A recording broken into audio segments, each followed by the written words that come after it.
Saya akan membahas tugas perorangan ujian tengah semester mata kuliah Sistem Digital tahun ajaran 2020-2021 genap yang diampu oleh Bapak Agus Nisa Martinus. Ya, di sini saya akan membahas tentang perancangan rangkaian kombinatorial. Sebelum itu, perkenalkan, nama saya Umar Muhtariansyah dari program studi Teknik Informatika Universitas Muhammadiyah Cirebon dengan NIM 2005 11 098. Oke, kita lanjut ke materi pembahasan. Yang pertama ada pengertian gerbang logika, yang kedua jenis-jenis gerbang logika, yang ketiga kasus, yang keempat tabel input dan output, yang kelima penyederhanaan keymath, dan yang terakhir keenam rangkaian sirkuit kombinatorial. Oke, kita langsung ke materi yang pertama. Materi yang pertama itu pengertian gerbang logika. Gerbang logika atau dalam bahasa Inggris disebut dengan logic gate adalah dasar pembentuk sistem elektronika digital yang berfungsi untuk mengubah satu atau beberapa input atau masukan menjadi sebuah sinyal output atau keluaran logis. Gerbang logika beroperasi berdasarkan sistem bilangan biner, yaitu bilangan yang hanya memiliki dua kondisi simbol, yakni 0 dan 1 dengan menggunakan teori aljabar boolean. Gerbang logika juga merupakan suatu entitas dalam elektronika dan matematika boolean yang mengubah satu atau beberapa masukan logik menjadi sebuah sinyal keluaran logik. Gerbang logika terutama diimplementasikan secara elektronis menggunakan diode atau transitor.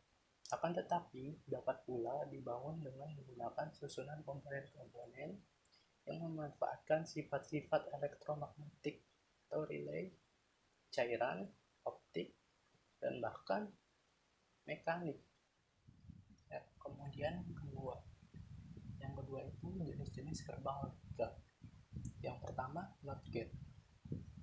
Gerbang NOT adalah sebagai inverter atau pembalik nilai output akan berlawanan dengan inputnya. Jika inputnya 0, maka outputnya 1. Begitupun sebaliknya, jika inputnya 1, maka outputnya 0. Yang kedua, AND gate. Gerbang AND apabila semua atau salah satu input merupakan bilangan biner atau berlogika 0, maka output akan menjadi 0. Sedangkan jika semua input adalah bilangan biner atau berlogika 1, maka output akan berlogika 1. Contohnya jika input A 0 dan input B 0, maka outputnya 0. Dan jika input A 0 dan input B 1, maka outputnya tetap 0. Dan jika input A 1 dan input B nya 0, hasilnya juga tetap 0. Nah, kalau input A nya 1 dan B nya 1, outputnya baru 1. Ya, yang ketiga ada OR gate. Apabila semua atau salah satu input merupakan bilangan biner berlogika 1, maka output akan menjadi 1. Sedangkan jika semua input adalah bilangan biner berlogika 0, maka output akan berlogika 0. Jika input A dan B bernilai 0, maka outputnya 0. Jika input A 0 dan B nya 1, maka outputnya 1.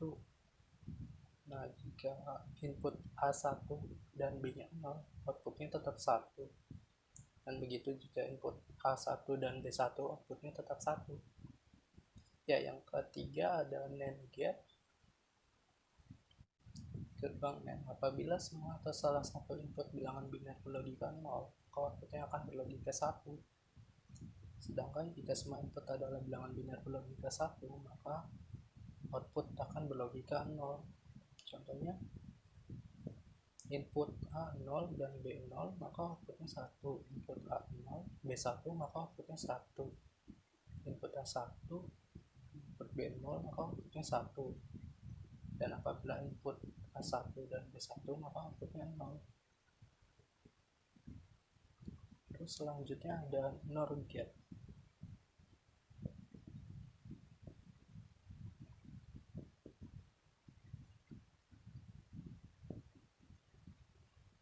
Apabila semua atau salah satu input bilangan binar berlogika 1, maka outputnya akan berlogika 0. Sedangkan jika semua input adalah bilangan binar berlogika 0, maka output akan berlogika 1. Jika input A 0 dan B 0, maka outputnya 1. Input A 0, B 1, maka outputnya 0. Jika A 1 dan B 0, maka outputnya 0. Dan jika A 1 dan B 1, maka outputnya juga 0. Jadi selanjutnya ada SOR gate. Apabila input berbeda, contoh input A sama dengan 1, input B sama dengan 0, maka output akan berlogika 1. Sedangkan jika input adalah sama, maka output akan berlogika 0. Ya. Selanjutnya ada XNOR gate.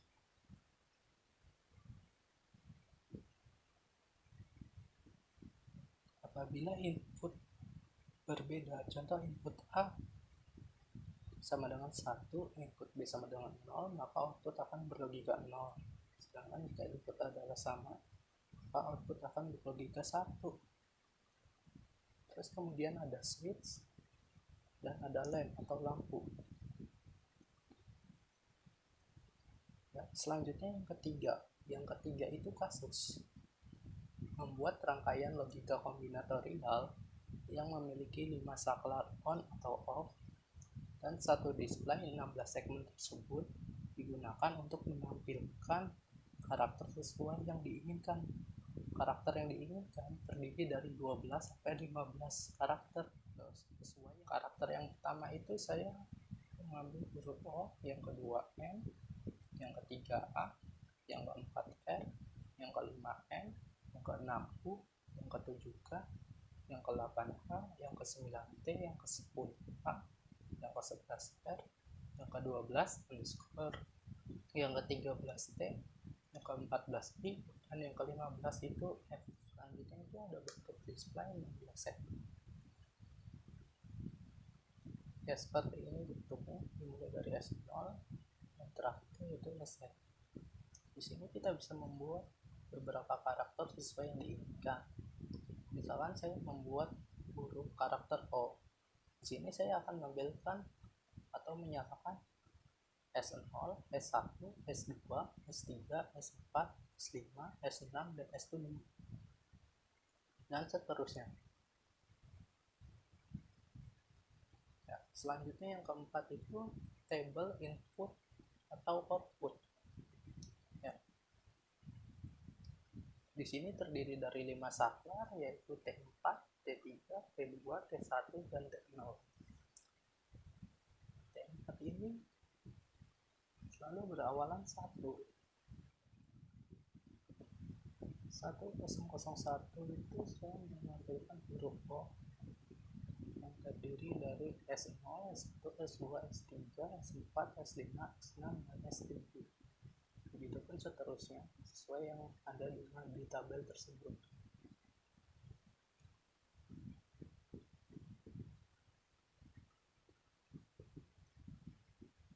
Oke, yang selanjutnya itu yang kelima, key map.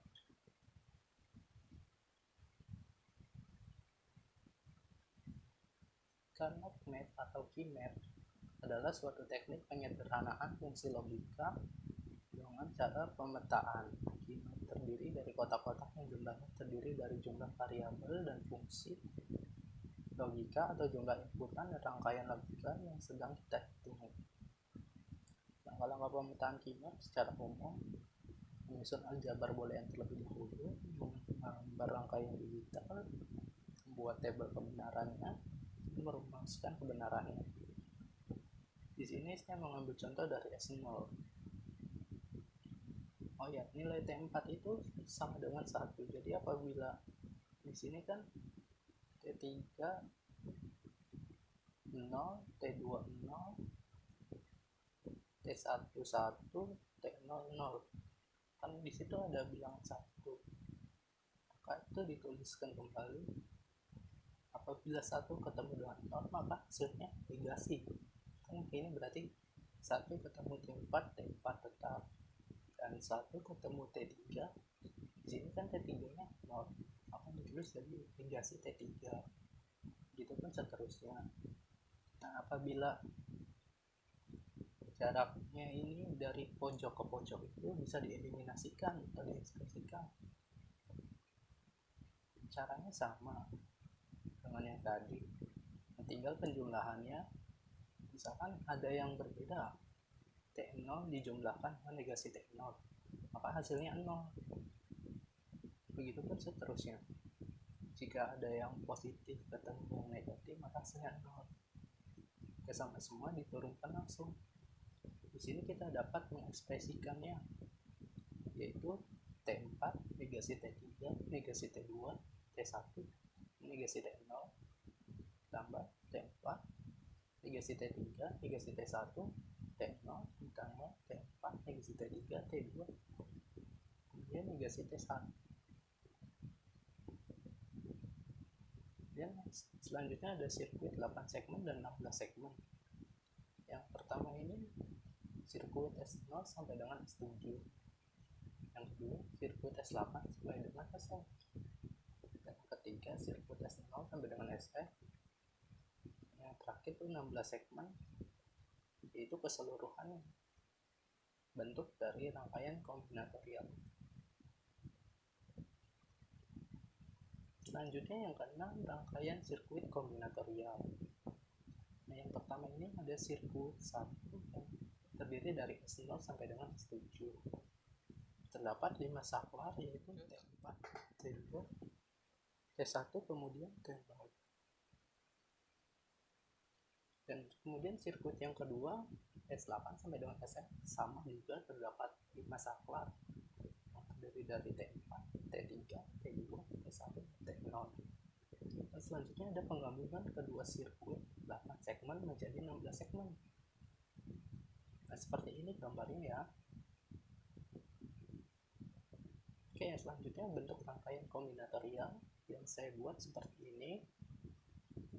Rangkaian 16 segmen dari S0 sampai SF memiliki 96 LED menggunakan 5 saklar berfungsi untuk tokoh, pemutus, atau penghubung jalur. Nah, ini berikut adalah saklarnya, terdiri dari T4, T3, T2, T1, dan yang terakhir itu T0. Oke, sekian pembahasan dari saya. Kurang lebihnya mohon maaf. Apabila suka dengan video ini, berikan like. Apabila tidak suka, silahkan dislike. Dan apabila ada kritikan atau komentar, silahkan ketikkan di kolom komentar. Sampai jumpa di lain waktu. Wabillahi taufiq wal hidayah. Wassalamualaikum warahmatullahi wabarakatuh.